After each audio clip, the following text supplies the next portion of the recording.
सिंदरी विधानसभा में चौंकाने वाला रिजल्ट आया। भाजपा का गढ़ माने जाने वाला सिंदरी विधानसभा अचानक बहुत बड़ा परिवर्तन आ गया। उस परिवर्तन में भाजपा कहीं दूर दूर तक नजर नहीं आया। तारा देवी जो काफी मेहनत के साथ और भाजपा जिस पर पूरा उम्मीद के साथ उसे टिकट दिया था, वो विश्वास पे खड़ी उतर नहीं पाई। उनकी भावना भी काम नहीं आई। लेकिन जनता को चाहिए था परिवर्तन, नया चेहरा, काम करने वाला चेहरा। और इसमें सबसे ज्यादा अगर किसी को जनता का समर्थन मिला तो वो है भाकपा माले चंद्रदेव महतो उर्फ बबलू महतो को। इंडिया गठबंधन के तहत एमसीसी सीपीआईएम में विलय होकर के भाकपा माले बन गया और विजय की गाथा वहीं से लिखी गई। इंडिया गठबंधन का बहुत सारा वोट उनकी झोली में आ गिरा और चंद्रदेव महतो विजय हो गए। चंद्रदेव महतो सीधे जमीन से जुड़ा हुआ व्यक्ति है और जनता के बीच में रहकर जनता की समस्या को सुलझाने वाला गरीबों का नेता है। इसका उनको ये फल एक आशीर्वाद के रूप में मिला जनता जनार्दन से और अंततः वह विजयी हुए। चंद्रदेव महतो का कहना है कि सिंदरी विधानसभा में सबसे पहला काम होगा बेरोजगारी दूर करना। दूसरा काम गोविंदपुर NH2 पर अक्सर जाम की समस्या बनी रहती है। 2, 4, 5 घंटा ये लगातार जाम को दूर करना। फ्लाईओवर बनाने की बात, और हमेशा दर्दनाक हादसा होता है तो फ्लाईओवर किसी सूरत में वहाँ बनना चाहिए, जाम हटना चाहिए। और साथ में 75% स्थानीयों को रोजगार मिले, ये इनकी पहली प्राथमिकता होगी। आइए देखते हैं एक रिपोर्ट हमारे संवाददाता कुमार कपिल बलियापुर धनबाद से। कहते हैं कि बड़ा मुश्किल से किसी इंसान को वो पदवी मिलता है जिसके लिए वो परेशान रहता है, और इन्होंने एक नहीं पूरा सिंदरी वासी यानी कि सिंदरी विधानसभा को ही अपने बस में कर लिया। ये इनकी काबिलियत है या इनका मेहनत का फल है, जो लगातार ये जनता जनार्दन के बीच में रहे और उनकी समस्या पे बारीकी से ध्यान दिए, धरातल पे आकर के, मुंह से बोल के नहीं। अक्सर नेता लोग क्या करते हैं, आश्वासन देते हैं, बाकी कुछ देते नहीं है, और उसी में जनता जो है रात दिन फंसती है। और उसी का नतीजा हुआ कि बीजेपी मार खाई और कहीं ना कहीं बबलू महतो जी विजय हो गए।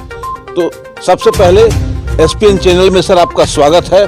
और ये विजय का जो उद्घोष और ये जो आपको आशीर्वाद मिला जनता का, इसके पीछे क्या कारण है?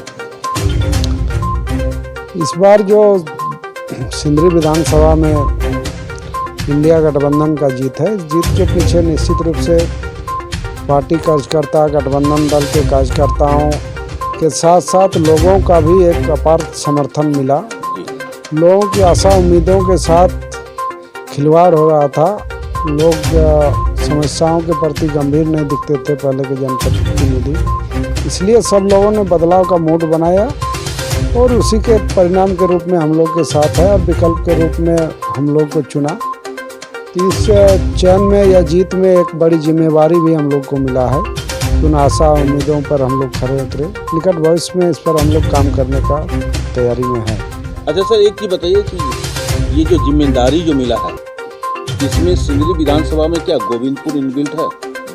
निश्चित रूप से बिल्कुल है। मैं उसी गोविंदपुर पे ही आ रहा हूँ कि आए दिन अब जो है वहाँ पे जाम की समस्या है और एक्सीडेंट अक्सर हो रहा है।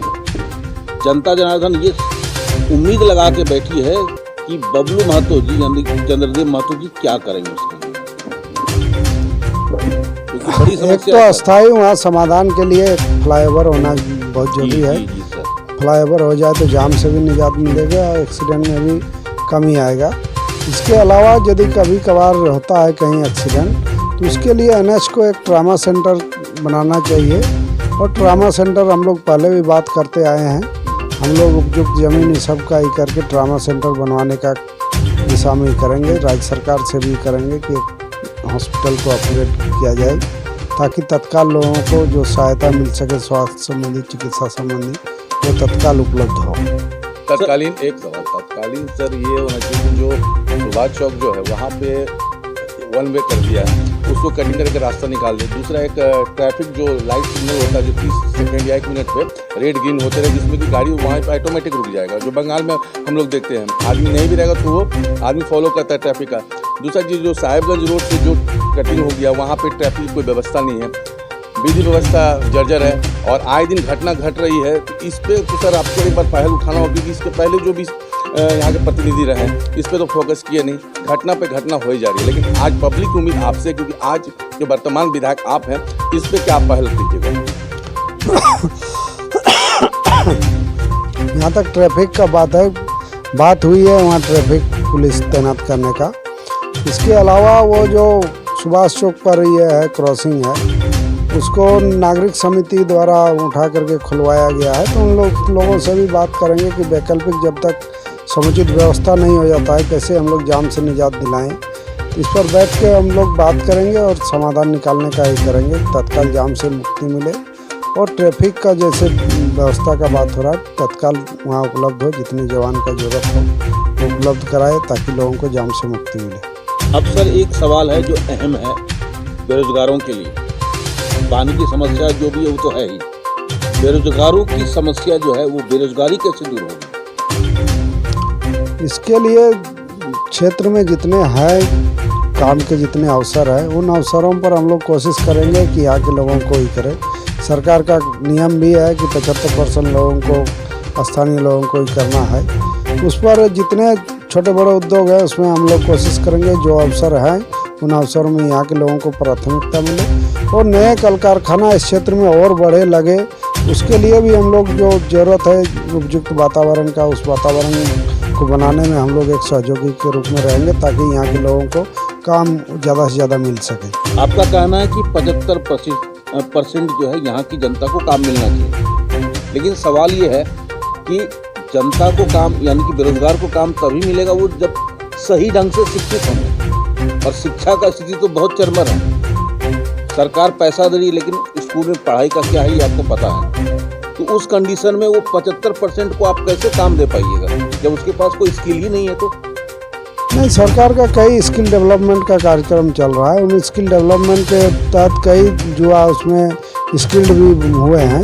उन लोगों को समायोजित करने का ज़रूरत है, उन लोगों को काम में लगाने का ज़रूरत है। अनस्किल्ड में भी कई ऐसे जगह हैं जहाँ अनस्किल का ज़रूरत है, तो अनस्किल्ड में भी हम लोग देखते हैं कि यहाँ के लोगों को काम नहीं मिल पाता है। तो इस स्थिति को हम लोग आने वाला समय बदलेंगे। यहाँ के जो हैं स्किल्ड अनस्किल्ड सभी लोगों को यहाँ रोजगार मिले, ये हम लोग व्यवस्था करने का प्रयास करेंगे। चलिए, इसमें एक सवाल तो सर आपने अच्छा कहा कि स्किल ट्रेनिंग का बहुत सारी योजनाएं धनबाद या झारखंड में चल रही हैं, लेकिन इसमें अभी जो आपकी हल का कारखाना है, गुजरात के लोग यहाँ काम करें, यहाँ के जो बासिंदा है उनका कहना है कि वहाँ जो इन लोगों को कहा जा रहा है कि आप स्किल पर्सन नहीं है, जिसकी वजह से हमें बाहर की टीम को उतारना पड़ रहा है। ये कहाँ तक सत्य है सर? नहीं, ये तो इच्छा शक्ति की कमी हम बोलेंगे कि ठीक ढंग से ये नहीं किया गया। नहीं तो हम लोग केंद्र की संस्थान है, केंद्र के लोग इसको यहाँ के लोगों को लाभ देना नहीं चाहते, ना क्या मनसा है हम लोग का। आने वाला समय हम लोग इससे पहले भी कई जगह उद्योग लगे हैं, उसमें काम में लोग लगे, उस समय भी कोई ऐसा स्किल नहीं था। लोग काम करते करते भी अनस्किल से स्किल में जाते हैं। तो लोगों को लगाने की ज़रूरत है, यहाँ के लोगों को काम अवसर देने की ज़रूरत था, उस चीज़ को नहीं किया गया और हम लोग इस चीज़ को करेंगे। यहाँ के लोगों को काम देना होगा, नहीं यदि काम मिलता है तो फिर आंदोलन हम लोग खड़ा करेंगे, तैयार करेंगे कि आंदोलन को एक निश्चित मुकाम तक ले जाएंगे। सही आपका कहना है, क्योंकि ये जुमला है, क्योंकि यहाँ के लोग बाहर जाके काम कर रहे हैं तो वो फिर स्किल्ड है तभी तो काम कर रहे हैं, और यहाँ के लोग को बाहर जाना पड़ रहा है काम के लिए। जब यहाँ तो खुद कल कारखाना यहाँ पे चालू है तो बाहर के लोग यहाँ क्यों काम करेंगे? यहाँ के लोग को भी वो रोजगार मिलना चाहिए। तो जनता जनार्दन की इच्छा है कि आप अब विधायक बन चुके हैं, इनके लिए आप आंदोलन कीजिए जिससे यहाँ के लोगों को रोजगार मिले, जिनको बाहर जाना ना पड़े। जरूर करेंगे और निर्णायक आंदोलन करेंगे। चलिए, बहुत बहुत धन्यवाद। तो आपने देखा कि बबलू महतो जी का सीधा कहना है कि एक निर्णायक मौके पे जो हमें विधायक बनाया, जो जनता जनार्दन ने हमें समर्थन दिया है, उनका हर सुख दुख का हम समस्या का समाधान करेंगे। और फ्लाईओवर की बात है गोविंदपुर एरिया में, जहाँ पे आए दिन जाम और एक्सीडेंट का जो है बना रहता है, उस पे जरूर संज्ञान लिया जाएगा। आप देख रहे हैं सब पर नजर। धन्यवाद।